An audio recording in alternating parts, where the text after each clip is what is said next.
همراهان عزیز سلام، خیلی مخلصیم. اومدیم با یه پست متفاوت.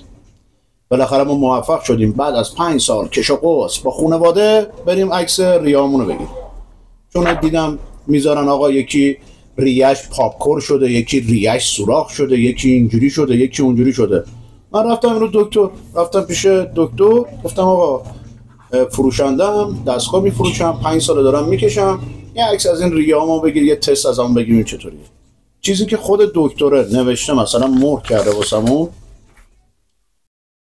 رادیوگرافی انجام شده قفسه صدری، زایه فعال ریوی دیده نشد، ابعاد قلب طبیعی به نظر میرسه، در مدیاستم زایه دیده نشد، سینوس های جنبی آزادن و نمای استخوان ها قابل رؤیته. خدا رو شکر.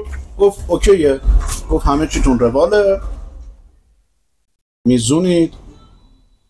اون دوستایی که منو میشناسن میدونن موقعی که من تو مغازم 2 تا دونه دستگاه بوده، 3 تا دونه قطره بوده، داشتم دستگاه میکشیدم.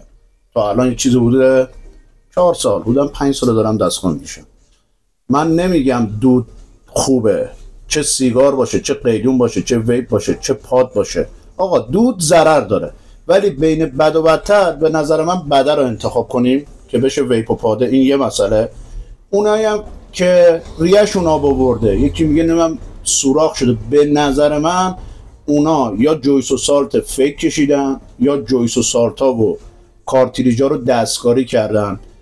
بعد یه چیز دیگه هم بهم گفتم بگو، یادم رفت ولی الان یادم اومد، بدنا همه با هم یکی نیستن، ذائقه ها با هم یکی نیستن، 100% اونم توش تاثیر داشته.